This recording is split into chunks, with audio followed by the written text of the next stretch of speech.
Good morning, India. Hi, friends. How are you? I hope you are fine at your places. And if you talk about me, I am hunky-dory over here. So, dear, today's class is all about grammar, words, and advanced knowledge. Means English में कौन कौन से नए words और किस तरीके से उन वर्ड्स को यूज़ करना और जो एडवांस्ड लेवल की ग्रामर है उसको हम करना सीखेंगे। सो डियर, आप देख रहे होंगे इस पेन को। ये पेन मैं मतलब कि कल ही लेकर आया हूँ, बिल्कुल नया पेन है। अगर मुझे ये बोलना है ये पेन नया है तो इसको इंग्लिश में कैसे बोलेंगे? It is a new pen. और दोस्तों, अगर मैं कहूँ कि ये घड़ी नई नहीं है, ये पुरानी है, तो इसको कैसे बोलेंगे? It's an old watch. अब यहाँ पर एन का यूज़ किया गया क्योंकि ओल्ड से पहले हम आर्टिकल एन का यूज़ करते हैं। दोस्तों, अगर मैं कहूँ कि मैंने जो एक कार खरीदी है वो बिल्कुल नई है, तो अगर कार नई है तो इसको कैसे बोलेंगे? It's a new car. दोस्तों, जब हम किसी शहर में, सिटी में या किसी जगह पर जाते हैं और हम उस सिटी या प्लेस के लिए नए हैं, सपोज करें हम आगरा जाते हैं अगर ताजमहल देखने के लिए, और मुझे वहाँ का अगर रास्ता नहीं मालूम, मैं आगरा सिटी के लिए नया हूँ, तो मैं अपने लिए बोल सकता हूँ कि मैं इस आगरा सिटी के लिए नया हूँ। I am new to Agra, मतलब मैं आगरा के लिए नया हूँ। अक्सर इस सेंटेंस को बोलते वक्त कई बार कई स्पीकर्स छोटी सी मिस्टेक कर देते हैं, लैक ऑफ नॉलेज, वो नॉलेज की कमी के कारण। देखो, मिस्टेक्स तो कोई जानबूझ के करता नहीं है, गलती से हो जाती है या नॉलेज की कमी के कारण। बहुत सारे लोग यहाँ पर टू की जगह इनका यूज़ करते हैं कि मैं आगरा शहर में नया हूँ या आगरा में नया हूँ, तो वो इस तरीके से एक रॉन्ग सेंटेंस बोल देते हैं, I am new in Agra. जैसे अगर मैं दिल्ली गया और दिल्ली के लिए नया हूँ तो कई लोग बोल देते हैं I am new in Delhi. ये दोनों ही सेंटेंसेस जो अभी बोले हैं मैंने, बोथ आर रॉन्ग। लेकिन दोस्तों, यहाँ पर इनका यूज़ नहीं करना है, यहाँ पर इनके प्लेस पर हमें टू का यूज़ करना है। अगर मैं दिल्ली जाता हूँ और दिल्ली के लिए नया हूँ, मुझे बोलना है मैं दिल्ली के लिए नया हूँ, इस सिटी के लिए नया हूँ, तो यहाँ पर हम कैसे बोलेंगे? I am new to Delhi. अगर कोई ऑस्ट्रेलिया का प्लेयर या कोई ऑस्ट्रेलिया से अपने इंडिया में आता है, उसको हिंदी नहीं आती और हमारे इंडिया के लिए वो नया है, तो हम उसके लिए कैसे बोलेंगे? He is new to India. अगर हम वहाँ पर जाते हैं, हम अगर यूएसए जाते हैं घूमने के लिए, स्टडी के पर्पज़ से या फिर बिजनेस के पर्पज़ से, तो अगर हम यूएसए जाते हैं और यूएसए के लिए नए हैं तो हम यहाँ पर बोल सकते हैं I am new to USA. तो दोस्तों, ऐसे ही जब गवर्नमेंट कई रूल्स बनाता है तो वो रूल्स भी कैसे होते हैं, जो पब्लिक के लिए वो बहुत नए होते हैं, धीरे धीरे ही फॉलो करना शुरू कर पाते हैं। तो अगर हमें बोलना ये रूल्स हमारे लिए कुछ नए हैं तो हम बोल सकते हैं सम रूल्स, कुछ rules, some rules are new to us. Us means हमारे लिए। जैसे कई चेंजेस आ जाते हैं सोसाइटी में। अभी एक सुप्रीम कोर्ट ने नया रूल इम्प्लीमेंट किया है कि कोई भी एम्प्लॉय और कैंडिडेट अपने व्हीकल पर, टू व्हीलर, फोर व्हीलर पर अपनी पोस्ट का कोई भी जो कहते हैं कि पत्रकार लोग एक स्टिकर लगा लेते हैं, कई लोग लिखवा लेते हैं गाड़ी पर पुलिस, कई लोग लिखवा लेते हैं पत्रकार, एडवोकेट, व्हाटएवर, तो ये रूल हटा दिया गया है। इसके प्लेस पर एक और नया रूल उन्होंने दिया, जो टीचर्स हैं या प्रोफेसर्स हैं वो टैग लगा सकते हैं या उनके लिए एक लोगो सेंड किया है सुप्रीम कोर्ट ने, a nation builder. A nation builder means कि राष्ट्र का निर्माण करने वाला। तो दोस्तों, अब ये रूल्स क्या है, हम लोगों के लिए नए हैं, तो यहाँ पर हम बोल सकते हैं these rules are new to us. और भी बहुत सारे चेंजेस होते रहते हैं। तो दोस्तों, एक्चुअली 10 to 15 ईयर्स बैक, मुझे एग्जैक्ट तो याद नहीं है, लेकिन मैं आपको बता रहा हूँ कि मैं 10-15 साल पहले दिल्ली गया था। दिल्ली जाना, गो टू दिल्ली। वहाँ पर मैंने सुन रखा था रेड फोर्ट है, इंडिया गेट है, लोटस टेम्पल है और चांदनी चौक, मार्केट, बहुत सारी चीज़ें घूमने के लिए हैं। मतलब अगर मुझे बोलना है कि दिल्ली में बहुत सारे प्लेसेस ऐसे हैं जो घूमने लायक हैं, तो हम यहाँ पर कैसे बोलेंगे? There are many places to visit in Delhi. Delhi में बहुत सारे हैं, like Red Fort, India Gate, Lotus Temple, Chandni Chowk and blah blah, means फलाना ढिकाना। और भी है लेकिन मैंने नाम मेंशंस नहीं किए हैं क्योंकि मुझे नहीं मालूम है और कौन कौन से हैं। देन मैं जब वहाँ पर गया था तो मेरा एक फ्रेंड था जो राजेंद्र नगर में रहता था। My dear friends, for your kind information I would like to share some knowledge.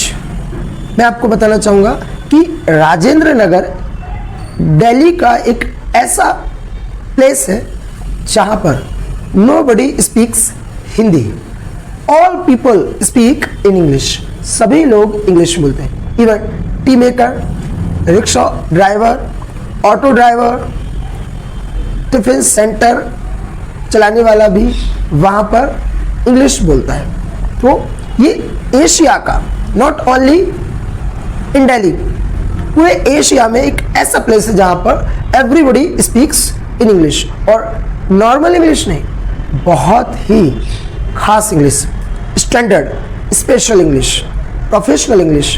तो दोस्तों मैं जब वहाँ पर गया तो मैं उस राजेंद्र नगर के लिए बहुत नया था। राजेंद्र नगर क्या, पूरी दिल्ली के लिए मैं नया था। अब मैं बात पास्ट की कर रहा हूँ, मैं उस टाइम पर नया था।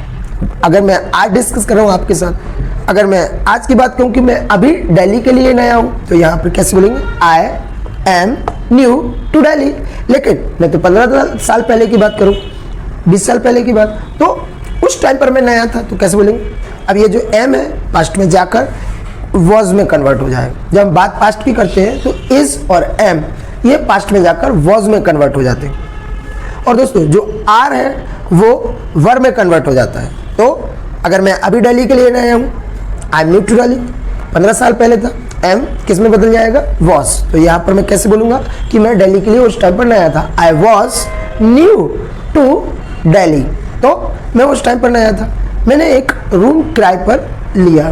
दोस्तों कुछ समय के लिए किसी चीज़ को किराए पर लेना मीन्स ऑन रेंट, लेकिन मैंने उसको 2000 रुपये महीने के रूम पर किराए पे एक कमरा लिया। तो किराए पर रूम लेना, हायर आ रूम। कुछ समय के लिए किराए पर बस ले लेना, घूमने फिरने के लिए, पिकनिक पर जाने के लिए, हायर आ बस। तो एक रूम लिया। 1 या 2 दिन जब मैं वहाँ पर रहा तो मैं उस इलाके के लिए बिल्कुल नया था। थोड़ी मेरी चाय पीने की इच्छा हुई, लेकिन मैंने देखा कि आसपास कुछ नहीं है। ठीक है, मैं अपने रूम पर आया। Next day in the morning, अगले दिन सुबह में आई गॉट अप अर्ली, मैं जल्दी उठा और मैं नीचे निकल के आया। मैंने कहा चलिए मिल्क लाते हैं और चाय बनाते हैं। जैसे ही मैं नीचे गया मुझे वहाँ कोई शॉप नज़र नहीं आई, कोई मिल्क डेयरी नज़र नहीं आई, लेकिन वहाँ पर एक अंकल टहल रहे थे। तो उन अंकल से मैंने पूछा, अंकल यहाँ पर कोई मिल्क डेयरी आसपास है क्या? राजेंद्र नगर के रास्ते पर कोई मिल्क डेयरी है क्या? तो उन्होंने आंसर इंग्लिश में ही रिप्लाई किया। उन्होंने बोला यस, राजेंद्र नगर के रास्ते पर एक मिल्क डेयरी है। तो उन्होंने इंग्लिश में बोला yes, one milk dairy Dugdhdhara के नाम से राजेंद्र नगर के रास्ते पर पड़ती है। तो उन्होंने पूरा आंसर दिया yes, one milk dairy comes on the way to Rajendra Nagar. दोस्तों जैसे ही उन्होंने इंग्लिश में आंसर दिया मुझे थोड़ा सा अजीब लगा। उस टाइम पे मुझे इंग्लिश नहीं आती थी, लेकिन फिर भी मैंने अपने आप को संभाला और फिर मैंने उनको इंग्लिश में धन्यवाद दिया, थैंक यू वेरी मच, और मैं मिल्क लेने के लिए आगे निकल गया। दोस्तों जब मैंने देखा तो बहुत दूर तक मुझे मिल्क के लिए जाना पड़ा, और फिर जब मैं मिल्क लेकर आया मैंने टी प्रिपेयर किया, देन आई टुक टी। 11-12 बजे मैं नहाकर फ्री हुआ। जब फिर मैंने सोचा यार थोड़ा सा घूमते हैं, और वहीं मार्केट में थोड़ा सा काम है और वहीं पर लंच करके काम करने निकलते हैं। तो छोटा सा काम था दिल्ली में, इसलिए थोड़ा सा रुकना पड़ा था मुझे। दोस्तों छोटा सा काम, आ पीस ऑफ वर्क। मुझे अगर अभी छोटा सा काम है तो इसको कैसे बोलेंगे कि मुझे अभी छोटा सा काम अभी है, तो I have got a piece of work. दोस्तों ये जो मैंने अभी आपको बताया मुझे छोटा सा काम है, I have got a piece of work. लेकिन अगर इसी को अमेरिकन स्टाइल में अगर बोलना चाहिए कि मुझे छोटा सा काम है, ये जो मैंने बोला वो ब्रिटिश स्टाइल में बोला। अगर अमेरिकन में बोलना है कि मुझे छोटा सा काम, तो यहाँ पर इसको कैसे बोलेंगे, I have a piece of work. यहाँ मैंने अमेरिकन में ये जो सेंटेंस बोला है कि मुझे छोटा सा काम है, तो मैंने गॉट को हटा दिया। दोस्तों जब अमेरिकन में हम बात करते हैं तो हम प्रेजेंट सिंपल या प्रेजेंट टेंस के साथ सेंटेंस को फॉलो करते हैं, और ब्रिटिश में हम थोड़ा सा रूल के साथ इंग्लिश को फॉलो करते हैं। अब यहाँ पर अगर ब्रिटिश की बात करें तो हमने हैज़ के साथ गॉट का यूज़ किया, मुझे छोटा सा काम। अब ब्रिटिश स्टाइल या ब्रिटिश रूल क्या कहता है, जब भी हम हैज़ और हैव का यूज़ करते हैं, एक्शन की थर्ड फॉर्म का यूज़ करते हैं। अब यहाँ पर मैंने ब्रिटिश में हैव का यूज़ किया, तो हैव के बाद मैंने गेट की थर्ड फॉर्म गॉट का यूज़ किया। तो दोस्तों अब मैं दोनों ही चीज़ें क्लियर कर चुका हूँ आपको कि ब्रिटिश स्टाइल में हम अगर बोलना चाहते हैं कि मुझे छोटा सा काम है तो कैसे बोलेंगे, I have got a piece of work. और अगर अमेरिकन स्टाइल में बोलना है तो किस तरीके से बोलेंगे, I have a piece of work. दोस्तों लेकिन मुझे अभी कोई काम नहीं है, मुझे काम दिल्ली में 15 साल पहले था और वो भी छोटा सा काम। तो अगर कोई काम जो मुझे पहले था, अब कोई चीज़ जो पास्ट में थी, आपको मालूम है हम इतनी सारी क्लासेस सीख चुके हैं, इतनी इंग्लिश सीख चुके हैं, हमें मालूम है कि पास्ट में जब भी कोई हम बात करते हैं हमेशा एक्शन की सेकंड फॉर्म का यूज़ करते हैं। और दोस्तों हैव की second form had, third form had. Have एक इरेगुलर वर्ब है जिसकी तीनों फॉर्म्स अलग अलग होती हैं, हैव, हैड, हैड। हमें यहाँ पर सेकंड फॉर्म का यूज़ करना है क्योंकि हम बात पास्ट की कर रहे हैं। मुझे छोटा सा काम था दिल्ली में, I had a piece of work in Delhi. तो दोस्तों मीन्स इसलिए मैं दिल्ली गया था, और जैसे ही मैं मार्केट निकला लंच के लिए, मैंने देखा कि कोई अच्छा रेस्टोरेंट होगा तो वहाँ पर लंच करते हैं। दोस्तों बाहर जाकर खाना खाना मीन्स लंच करना, उसको इंग्लिश में बोलते हैं ईट आउट। चाहे वो आप ढाबे पे करें या कैंटीन में करें या फिर किसी रेस्टोरेंट में करें या फिर किसी होटल में, दोपहर का लंच बाहर जाकर खाना ईट आउट, लेकिन रात का डिनर बाहर जाकर करना डाइन आउट। तो दोस्तों मैं उस दिन लंच के लिए बाहर निकला और मुझे आसपास कोई रेस्टोरेंट तो नज़र आ नहीं रहा था और मैं उस प्लेस के लिए नया था। थोड़ा सा आगे बढ़ा, वहाँ पर मैंने देखा कोई अंकल खड़े हुए। फिर मैंने उन अंकल से पूछा कि कोई रेस्टोरेंट है जो यहाँ लंच और डिनर प्रोवाइड करता हो। और दोस्तों जब मैं एक दिन पहले और मॉर्निंग में उस राजेंद्र नगर को फील कर रहा था कि ये इलाका कैसा है, तो मुझे महसूस हो गया था कि अब यहाँ पर मुझे इंग्लिश में ही काम चलाना है, इंग्लिश के अलावा हिंदी में काम नहीं चलेगा। तो फिर लंच के बारे में मैंने रेस्टोरेंट के बारे में उन अंकल से इंग्लिश में ही पूछा कि यहाँ पर इस राजेंद्र नगर के रास्ते पर कोई रेस्टोरेंट है क्या। दोस्तों जब हम किसी इलाके में नए होते हैं और हम जब किसी कैंडिडेट से पूछते हैं कि सर एक बात बताइए, इस रास्ते पर कोई रेस्टोरेंट है क्या, तो इस क्वेश्चन को कैसे पूछें, चलिए let's learn. Does any, any मतलब कोई भी रेस्टोरेंट किसी भी नाम का हो, छोटा हो या बड़ा हो, any. Does any restaurant come, come means आना या उस रास्ते पर पड़ना। On the way to, on the way to, यहाँ पर एक चीज़ का ध्यान रखेंगे, प्रीपोजिशन का। वे के साथ टू का यूज़ करना है। कई लोग इस रास्ते पर, तो उसके लिए कई लोग ऑफ का यूज़ कर देते हैं, लेकिन यहाँ पर हमें टू का यूज़ करना है। तो मैंने उन अंकल से पूछा does any restaurant come on the way to Rajendra Nagar, तो उन्होंने आंसर दिया हाँ एक रेस्टोरेंट है जो राजेंद्र नगर के रास्ते पर पड़ता है। तो उन्होंने आंसर दिया yes one restaurant comes on the way to Rajendra Nagar. दोस्तों अब यहाँ पर उन्होंने जो आंसर दिया यस वन रेस्टोरेंट कम्स, अब यहाँ पर कम्स का यूज़ क्यों हुआ, क्योंकि वो कितने रेस्टोरेंट्स की बात कर रहे हैं? एक। और जब हम किसी सिंगल चीज़ की बात करते हैं तो एक्शन के साथ एस या ई एस को फॉलो करते हैं, इसलिए कम के साथ एस का यूज़ किया गया है। I think you must have understood. चलिएगा, तो फिर मैं उस रेस्टोरेंट पे खाना खाने के लिए गया और क्या मज़ेदार खाना था दोस्तों, बहुत ही लजीज खाना। जब खाना दोस्तों बहुत टेस्टी हो, स्वादिष्ट हो, तो हम उसकी तारीफ़ कैसे करते? नॉर्मल खाने की तारीफ़ कैसे करते? It's tasty. लेकिन खाना बहुत ही स्वादिष्ट हो, मज़ा आ जाए, तो फिर कैसे करते हैं? अगर जैसे पुलाव खाया और बहुत ही जानदार पुलाव बना तो हम कहते हैं बहुत डिलीशियस है, पुलाव इज़ डिलीशियस। मैंने वहाँ पर दोस्तों पनीर की सब्ज़ी खाई थी लंच में, और क्या पनीर की सब्ज़ी थी, मैं उंगलियों से चटकारे लगा रहा था। जब हम किसी डिश को खाते वक्त इस तरीके से उसका आनंद लेते हैं तो मतलब समझ जाइए कि ये खाना कितना स्वादिष्ट होगा। जब फूड बहुत ही टेस्टी हो तो उस टाइम पर हम उसके स्वाद को बताने के लिए, उसकी क्वालिटी को बताने के लिए एक वर्ड यूज़ करते हैं, पैलेटेबल। तो मैंने जो पनीर खाई थी, इट्स पैलेटेबल। तो दोस्तों मुझे ऐसे लग रहा था, मैंने यहाँ लंच किया तो मेरे सारे पैसे वसूल हो गए। उस टाइम पर जो लंच का हमारा बिल बना था वो 180 रुपीज़ उस टाइम पर। हाँ, उस टाइम पर भी इट वॉज कॉस्टली। एक्चुअली देखिए, जब भी आप बहुत अच्छी चीज़ों के लिए जाएंगे तो वो थोड़ा बहुत कॉस्टली रहती है। और किसी व्यक्ति ने कहा भी है कि सस्ता रोए बार बार और महंगा रोए एक बार, कहावत है।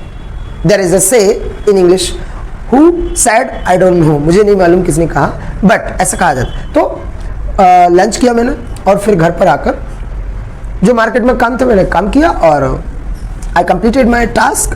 देन आई केम बैक और वापस आया और फिर थोड़ा सा रेस्ट लिया। दोस्तों रेस्ट लेना, टेक अ रेस्ट, और मैंने रेस्ट लिया। I took a rest for a while. For a while means कुछ समय के लिए, 10 मिनट 20 मिनट। लेकिन फिर उसके बाद मैंने इवनिंग में सोचा कि थोड़ा सा कोई टहल लेते हैं आसपास। दोस्तों बिना उद्देश्य के यहाँ वहाँ घूमने निकल जाना, जैसे कभी मौसम बहुत शानदार जानदार होता है, इट्स प्लीजेंट, घूमने का मन करता है, तो बिना उद्देश्य के यूं ही घूमने निकल जाना, मूच अराउंड। जैसे आप लोग भी कभी संडे को इवनिंग में अपने एरिया के पसंदीदा प्लेस पर, फेवरेट प्लेस पर मूव करने निकल जाते हैं, घूमने निकल जाते हैं, एंजॉय करने निकल जाते हैं। कई लोग आइसक्रीम के बहाने निकल जाते हैं। तो ऐसे ही अफरा तफरी करना, मूच अराउंड। इसके लिए दूसरा वर्ड भी यूज़ करते हैं दोस्तों, रोम अराउंड। रोमिंग वर्ड तो आप शायद जानते ही होंगे। जब हम कीपैड मोबाइल्स को यूज़ करते थे तो एक सिटी से दूसरी सिटी में जाने पर रोमिंग चार्ज हम पे किया करते थे। आजकल ये सारी चीज़ें हट चुकी हैं, अब कि स्टैंडर्ड वर्क होने लगा है, इसलिए ये सारी चीज़ें चली गई। तो अगर किसी एक प्लेस से दूसरे प्लेस पे बिना उद्देश्य के घूमना, उसको बोले रोम अराउंड। तो थोड़ा सा मैं इवनिंग में रोम अराउंड करने के लिए निकल गया। देन थकावट होने के कारण मैंने डिनर बाहर ही किया, बनाया नहीं, और मैं फिर घर पर आकर सो गया। अगले दिन नेक्स्ट डे, अब दोस्तों मुझे लगा कि जो काम बचा हुआ है उसको पहले कर लेते हैं। 1 महीने का टाइम था मेरे पास, तो मैंने अपना काम करना शुरू किया। मैं जैसे बाहर निकला, मुझे एक्चुअली कुछ पेपर्स खरीदने थे, मीन्स लेटर्स को लिखकर उनको पोस्ट करना था। और उस टाइम पे तो आपको मालूम है ये सारी चीज़ें चलती नहीं थी, व्हाट्सएप, इंस्टाग्राम, फेसबुक भी थी लेकिन उतना पॉपुलर नहीं था। तो मैं कुछ पेपर्स को लेने के लिए मार्केट गया। मार्केट जाना, गो टू मार्केट। उस टाइम पर गया, I went to market to buy some papers. जैसे मैं नीचे गया, मुझे कोई स्टेशनरी शॉप नज़र नहीं आई। मैं यहाँ वहाँ टहला थोड़ा, फिर सामने एक पार्क था।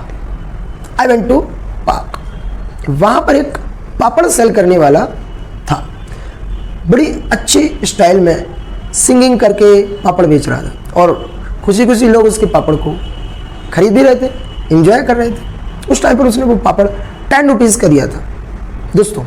और मैंने सोचा कि क्यों ना इस पापड़ वाले से पूछ ले यार कि यहाँ पर कोई स्टेशनरी है तो और पोस्ट ऑफिस है। तो मैंने उससे पूछा कि भैया क्या आप ये बताएंगे कि यहाँ पर कोई स्टेशनरी है क्या, मतलब राजेंद्र नगर के रास्ते पर कोई स्टेशनरी है क्या। तो एक्चुअली वो भी इंग्लिश का अच्छा जानकार and he new English very well.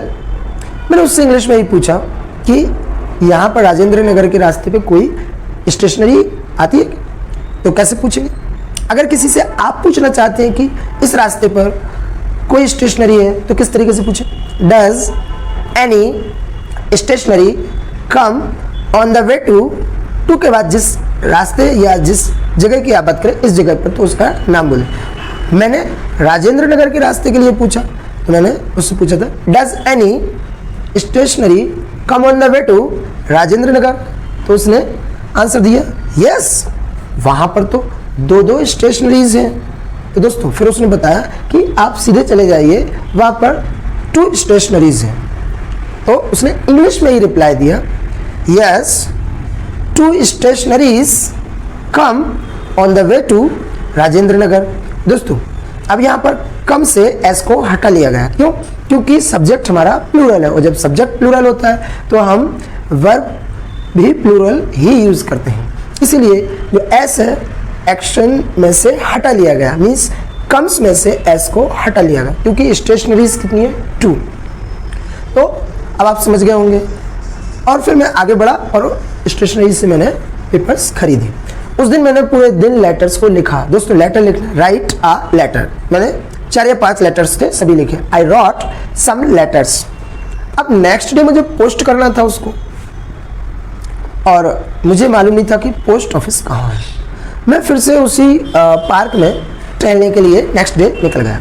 और दोस्तों उसी पापड़ वाले से मैंने एक पापड़ खरीदा। I bought a papad, papad is papad. Then फिर मैंने उससे पूछा भाई एक बात और बताओ, यहाँ पर कोई पोस्ट ऑफिस है क्या, does any post office come on the way to Rajendra Nagar. अब इत्तेफाक से पोस्ट ऑफिस उस पार्क के बगल में ही था, तो उसने बोला हाँ है, yes 1 post office comes on the way to Rajendra Nagar. तो उसने ऐसा बताया। फिर मेरी जिज्ञासा और बढ़ी, मैंने कहा उससे ये तो पूछ ले कि ये राजेंद्र नगर के रास्ते पर कितनी दूरी पर है। कभी कभी एक्चुअली क्या होता है दोस्तों, जैसे मैं मिल्क लेने गया तो बहुत दूर जाना पड़ा, मिल्क डेयरी बहुत दूर थी, तो कोई चीज़ जो बहुत दूर है, जैसे यहाँ भोपाल से दिल्ली 700 किलोमीटर्स फार अवे है, तो अगर दिल्ली की बात करें भोपाल से बहुत दूर है, कैसे बोलेंगे बहुत दूर है, इट्स सो फार। और दोस्तों कोई चीज़ दूर की अपेक्षा पास में है, और इतनी पास कि आप पैदल ही उस डेस्टिनेशन या प्लेस को कवर कर सकते हैं जाकर। तो उसने बोला सर बहुत पास में है, पैदल ही जा सकते हैं आप, बहुत करीब है। जब कोई चीज़ करीब होती है तो उसको कैसे बोले, it's at walking distance. Walking distance means बहुत करीब होना, पैदल ही आप दूरी तय कर सकते हैं। तो फिर मैंने उससे पूछा कि अच्छा इसकी दूरी बताओ कि ये पोस्ट ऑफिस कितनी दूरी पर है। जब किसी पर्सन से किसी प्लेस की दूरी पता करना हो कि ये प्लेस यहाँ से कितनी दूर है, तो कैसे पूछेंगे। सपोज करें आप भोपाल आते हैं और भोपाल से आपको अगर दिल्ली की डिस्टेंस पता करना है कि कितना है, तो कैसे पूछेंगे कि भोपाल से दिल्ली कितनी दूरी पर है। जब भी आपको दूरी से संबंधित क्वेश्चन बनाना हो, दूरी से संबंधित क्वेश्चन बनाने के लिए 2 वर्ड्स का यूज करते हैं, हाउ फार। अब पूछना है कि भोपाल से दिल्ली कितनी दूरी पर, तो कैसे पूछेंगे, how far is Delhi from Bhopal. तो दोस्तों अभी मैंने बताया कि भोपाल से दिल्ली 700 किलोमीटर्स है, तो कैसे बोलेंगे। अब यहाँ पर किलोमीटर्स बताया जा रहा है आपको, तो जब आपको एग्जैक्ट डिस्टेंस मालूम हो तो आप उसको हूबहू वैसा ही बोले, it's 700 kilometres far away from Bhopal, means Delhi 700 kilometre दूर है भोपाल से। या फिर आप इसको क्लियर वे में आंसर देना चाहते हैं नाम के साथ, तो आप बोल सकते हैं Delhi is 700 kilometres far away from Bhopal, Bhopal से, ओके। देन से देखकर आप फ्रॉम का यूज ना करें, भोपाल से हटना बता रहा है। जब किसी प्लेस से हमारा नाता टूटना या हटना बताया जाए वहां पर हम फ्रॉम का यूज करते हैं। जैसे मैं अभी अगर ऑफिस से आ रहा हूँ, ऑफिस छोड़ दिया है, अब हमारा ऑफिस छोड़ने का मतलब कि प्लेस छूट गया है और मुझे बोलना मैं ऑफिस से आ रहा हूँ, तो कैसे बोले, I am coming from office. तो ऐसे सेंस में हम फ्रॉम का यूज करते हैं। मैं कॉलेज से आ रहा हूँ, अब कॉलेज की जगह छोड़ दी, मैंने कॉलेज वाले प्लेस को छोड़ दिए, तो कैसे बोलेंगे, I am coming from college. अगर मैं मार्केट से आ गया हूँ, आ चुका हूँ, और कोई पूछता है कहाँ से आए आप, और मुझे बोलना है कि मैं मार्केट से आया हूँ, तो कैसे बोलेंगे, I have come from market, market छोड़ दिया। इस तरीके से हम फ्रॉम का यूज करते हैं। दोस्तों अगर मैंने ये पेन दिल्ली से खरीदा, अब दिल्ली कब गया था, बहुत टाइम पहले, और मुझे बताना दिल्ली से खरीदा, खरीदना buy, second form bought, Delhi से लिया, आई बॉट इट, दिल्ली से हट गए, फ्रॉम दिल्ली। से देखकर फ्रॉम का यूज नहीं करना है, प्लेस से हटने के सेंस में हम फ्रॉम का यूज करते हैं। Now come to the point. तो उसने जैसे ही मुझे बताया कि बहुत करीब है पोस्ट ऑफिस, तो इट्स एट वॉकिंग डिस्टेंस। मैंने लेटर्स पोस्ट किए, I posted the letters and came back, और मैं वापस आया। अगले दिन मैंने सोचा कि वहाँ पर कुछ अच्छी जगह हैं, विजिटिंग प्लेसेस हैं, चलिए घूमते हैं। मैं जैसे ही बाहर निकला नेक्स्ट डे 11 और 12 ओ क्लॉक का टाइम था, देन मैंने एक ऑटो ड्राइवर को बुलाया और उससे पूछा कि राजेंद्र नगर से लोटस टेम्पल कितनी दूर है। तो मैंने कैसे पूछा उससे क्वेश्चन, अब यहां पर हम किसी चीज की डिस्टेंस पता कर रहे हैं, तो क्वेश्चन कैसे बनाते हैं, how far is lotus temple from Rajendra Nagar. उसने बोला सर तकरीबन 10 किलोमीटर्स दूर है, it's 10 kilometres far away from Rajendra Nagar. मैंने कहा चलो ठीक है, कोई बात नहीं, लेट्स गो। और उसने अपना मीटर चालू किया और चल दिए। मैंने लोटस टेम्पल विजिट किया, बहुत खूबसूरत टेम्पल है। दोस्तों ऐसा कोई प्लेस जिस पर आप घूम कर आए, आनंद उठा कर आए, और आपको लगे कि इस प्लेस पर आकर मैंने जो पैसा खर्च किया है मेरा पूरा पैसा वसूल हो गया, तो ऐसे प्लेस के लिए आप बोल सकते हैं इट्स वर्थ विजिटिंग। उसके बाद इवनिंग में मैं इंडिया गेट घूमने गया, और इंडिया गेट को घूमा, फिर मैं रेड फोर्ट को भी मैंने विजिट किया। दोस्तों क्या हिस्टोरिकल प्लेस है, इट्स वर्थ विजिटिंग, मुँह से यही शब्द निकलते हैं। दोस्तों आज भी बहुत शानदार है, और इसीलिए तो इंडिया के इतिहास में सबसे श्रेष्ठ इमारतों में से एक इमारत मानी जाती है। It is one of the most beautiful building in India. तो दोस्तों मैंने सारे प्लेसेस विजिट किए, देन फिर मैं वहाँ से आने लगा। दोस्तों कोई ऐसा प्लेस जो बहुत करीब हो, मतलब इन द सेंस कि जिसको आप अपनी आंखों से देख सकें कि ये बहुत करीब है, और कहते हैं कि इतना करीब कि अगर आप पत्थर फेंकेंगे तो भी वो पत्थर पहुंच जाएगा उस जगह पर। जैसे मैं अगर बताऊं, मेरे घर से पंजाब डेयरी मिल्क डेयरी इतने करीब है कि अगर मैं पत्थर फेंकूं तो वो पहुंच जाएगा। इट मीन्स इसकी दूरी कितनी है, इट्स एट स्टोन्स थ्रो।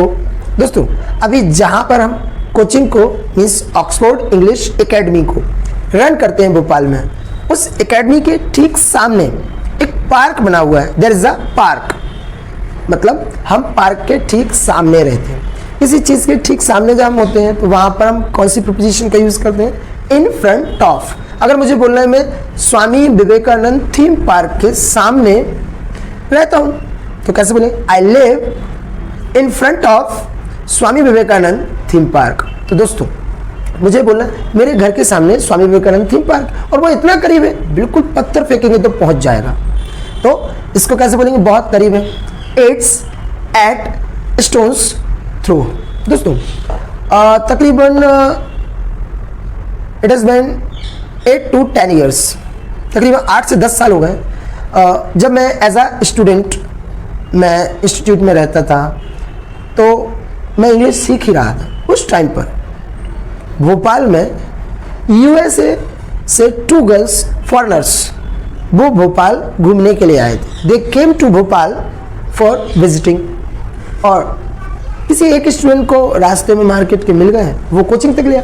उन दोनों गर्ल्स जिनका नाम एक का एमिली और एक का केटी, वो जैसे यहाँ एंजॉय करने लगे सभी लोग, और हम लोगों के लिए तो वो नए थे, हम उनके लिए नए थे। दोस्तों अगर हमें बोला हम एक दूसरे के लिए नए थे तो we were new to each other. अगर मुझे बोलना हम अभी एक दूसरे के लिए नए हैं तो कैसे बोले, we are new to each other. तो वो इंडिया के लिए नए थे, they were new to India. 1-2 घंटे के बाद जब हम इंजॉय करने लगे, इंग्लिश में थोड़ा सा डिस्कशन किया, उसके बाद उन लोगों को भूख लगने लगी। तो उन्होंने हमसे पूछा कि आपकी इस न्यू मार्केट के रास्ते, हमारा पहले जो इंस्टीट्यूट था वो न्यू मार्केट में था, उन्होंने बोला कि न्यू मार्केट के रास्ते पे कोई रेस्टोरेंट है क्या? तो उन्होंने इंग्लिश में ही बोला, अंग्रेज तो आपको मालूम है कि दे स्पीक इंग्लिश। उन्होंने फटाक से क्वेश्चन किया, does any restaurant come on the way to new Market? अब जहाँ पर हमारा इंस्टीट्यूट था वहाँ पर बगल में ही न्यू इन करके एक रेस्टोरेंट अभी भी है। तो हमने बताया जी yes, one restaurant comes on the way to new market. उन्होंने बोला लेट्स गो, लंच करते, लेट्स हैव लंच। दोस्तों अब आपको मालूम ही है खाने पीने के लिए हम टेक के प्लेस पर हैव का यूज़ करने लगे, तो उन्होंने बोला हैव लंच। उनके साथ लंच किया, फिर उनका मूड हुआ कि कुछ घूम लिया जाए मार्केट को। देन थोड़ा सा मार्केट घूमा और इवनिंग में हम लोग वापस आए। फिर उन्होंने हमसे पूछा कि नेक्स्ट डे चलो पिकनिक पर चलते, पिकनिक पर जाना, गो फॉर अ पिकनिक, या फिर इसके लिए दूसरा वर्ड यूज कर दो, गो ऑन अ पिकनिक, वो था राइट। तो दोस्तों एमिली और केटी गर्ल्स जो थी वो हमारे साथ पिकनिक के लिए जाने को तैयार थी। हम लोग सांची 2 व्हीलर पर ही उस टाइम पर विजिट करने के लिए गए। We went to Sanchi. फिर वहाँ पर हमने सांची में बहुत एंजॉय किया। वहाँ पर स्तूप बने हुए हैं, 3 स्तूप बने हुए हैं, और एंजॉय करने के बाद we clicked some photos and came back. रास्ते में हम लोगों को बहुत भूख लगी थी। दोस्तों भूखा होना, हंग्री, अगर मुझे अभी भूख लगी है, मैंने कुछ खाया नहीं है, भूखा हूँ, तो कैसे बोलेंगे, आई एम हंग्री। कल था अगर भूखा, आई वॉज हंग्री। मैं नहीं था, वहाँ पर सभी लोग भूखे थे, तो वी वर हंग्री। हमने एक रेस्टोरेंट पर गए और वहाँ पर ऑर्डर किया फूड का ऑर्डर देना, गिव ऑर्डर्स। तो वी गेव ऑर्डर्स। और एक्चुअली हम इतने सारे लोग थे 25 से 30 कि उस रेस्टोरेंट वाले को अचानक से जल्दी जल्दी खाना बनाने में थोड़ा सा एक्चुअली टाइम लग रहा था। तो तब तक उसमें एक्चुअली वहाँ पर जो रेस्टोरेंट था वहाँ पर स्विमिंग पूल था। तो एक्चुअली कई लोगों ने नहाया नहीं था, तो बहुत सारे लोग ये बोलने लगे कि नहाने की व्यवस्था है कि यहाँ पर कोई स्विमिंग पूल वगैरह है? तो उन्होंने कहा हाँ पीछे ही है हमारे रेस्टोरेंट के। तो एक जो हमारा फ्रेंड था उसने पूछा कितनी दूर है, मतलब इस रेस्टोरेंट से स्विमिंग पूल कितनी दूर है? अब ये बात तो आप जानते ही हैं कि किसी प्लेस से दूसरे प्लेस की डिस्टेंस पता करना हो तो कैसे पता करते, हाउ फार। अब वो फ्रेंड क्या पूछ रहा था, रेस्टोरेंट से स्विमिंग पूल कितनी दूर है, तो कैसे पूछेंगे? अगर आपको भी कभी पूछना पड़ा तो कैसे पूछेंगे, how far is swimming pool from restaurant? उसने बोला यूं पीछे ही है, बगल में ही है, 2-4 कदम छोड़कर, मतलब आप पत्थर फेंकेंगे तो पहुंच जाएगा। देखिए अब इसके 2 आंसर्स हैं, या तो आप ये कह दें कि पैदल ही चले जा सकते हैं आप, इट्स एट वॉकिंग डिस्टेंस, और अगर उसका करीबीपन बताना चाह रहे हैं कि बहुत करीब है, पत्थर फेंकेंगे तो पहुंच जाएगा, तो इसके लिए बोल सकते हैं इट्स एट स्टोन्स थ्रो। तो उसने यही बोला इट्स एट स्टोन्स थ्रो। हम लोग वहाँ स्विमिंग पूल के लिए निकल गए और खूब जम के स्विमिंग की, स्विम करना, swim in the swimming pool. और दोस्तों मैंने तो खूब नहाया, लपक कर नहाया हम लोगों ने। अच्छा उन लोगों ने भी कोशिश की स्विमिंग करने की, हालांकि उनको आती नहीं थी, मुझे तो स्विमिंग आती है, I know how to swim. तो दोस्तों मुझे बोलना है कि मैंने बहुत स्विमिंग की, लपक के स्विमिंग की। अब ये लपक के प्रीवियस क्लासेस में आप सीख चुके हैं, कोई काम जिसकी तादाद बढ़ जाए उसके लिए हम लाइक एनीथिंग का यूज कर दूं। तो हमने बहुत स्विमिंग की वहां पर। मैंने की तो बोले आई स्वैम अलॉट देयर। दोस्तों बहुत ज्यादा स्विमिंग की, लपक के स्विमिंग की। अगर ये बोलना है तो कैसे बोलेंगे? आई स्वैम लाइक एनीथिंग। दोस्तों उस टाइम पर बहुत एंजॉय किए हम। मेरी पहली मीटिंग थी फॉरेनर्स के साथ। We had a good time. आज भी हम उनको मिस करते हैं। I miss them. दोस्तों उस इंस्टीट्यूट में हमारे काफ़ी अच्छे फ्रेंड्स बन चुके थे। I made so many friends, और इतने घनिष्ठ मित्र हो चुके थे कि अच्छी बुरी सारी जो ज़रूरतें थी हमारी या हमारी बातें थी शेयर कर देते थे। कुछ फ्रेंड्स में से एक दिन हमारा एक फ्रेंड था जिसका बर्थडे था। उसने बोला चलो यार आज कुछ नया करते हैं सेलिब्रेशन में भी। तो हम लोग होशंगाबाद उसका बर्थडे सेलिब्रेट करने के लिए गए एक वाटरफॉल पर। बुधनी में दोस्तों फॉरेस्ट के बीच में बीचों बीच एक वाटरफॉल है, बहुत ही शानदार। इट्स ट्रिमेंडियस, बहुत इंजॉय करने वाला। बहुत ठंड लगती है उधर। तो निकल गए। बहुत दूर तक निकलने के बाद कुछ खाने पीने के लिए मिला ही नहीं। उनमें से एक फ्रेंड ने पूछा कि भाई यहाँ पर इस रास्ते पे कोई रेस्टोरेंट है? मुझे तो नहीं मालूम था कि है या नहीं, हमारे लिए वो वे नया था। फिर आगे चल के एक कार से कुछ लोग जा रहे थे और आगे चल के वो कार रुकी। फिर हम लोग उनके पास गए। हम लोगों ने उनसे पूछा कि यहाँ पर कोई रेस्टोरेंट है क्या होशंगाबाद रास्ते पर? तो हमने उससे इंग्लिश में ही पूछा does any restaurant come on the way to Hoshangabad? दोस्तों उन्होंने बोला इस रास्ते पे कोई भी रेस्टोरेंट नहीं है। No restaurant comes on the way to Hoshangabad. अगर आप कभी किसी क्वेश्चन का नेगेटिव आंसर देना चाहते कि इस रास्ते पर कोई ऐसी चीज़ नहीं आती है, तो आप किस तरीके से आंसर देते याद देंगे? जो अभी मैंने आंसर दिया आप इस आंसर को फॉलो कर सकते हैं। सपोज करें आप मुझसे पूछ रहे हैं कि सर दिल्ली में इंडिया गेट से रेलवे स्टेशन के रास्ते पर कोई होटल है क्या? तो कैसे पूछेंगे? Does any hotel come on the way to railway station? और दोस्तों अगर कोई भी होटल नहीं है तो कैसे मना करें? No hotel comes on the way to railway station. जैसे आसपास कभी कभी हमारे जो पड़ोसी रहते हैं हमसे पूछने आ जाते हैं या हमारी बहनों से पूछने आ जाते हैं कि दीदी यहाँ पर कोई ब्यूटी पार्लर है क्या? तो जनरली ये ज़रूरत की चीज़ें हैं, तो गर्ल्स को तो इसकी आवश्यकता टाइम टू टाइम रहती है।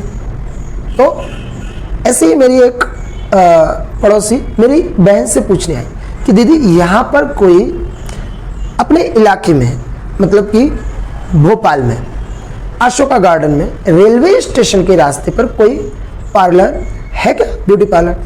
तो उसने इंग्लिश में क्वेश्चन किया does any beauty parlour come on the way to railway station? तो मेरी बहन ने आंसर दिया नहीं, यहाँ तो कोई भी ब्यूटी पार्लर रेलवे स्टेशन के रास्ते पर नहीं आता है। No beauty parlour comes on the way to railway station. तो दोस्तों आपको किस तरीके से क्वेश्चन का आंसर नेगेटिव पॉजिटिव रखना है, देना है, क्वेश्चन को किस तरीके से पूछना है।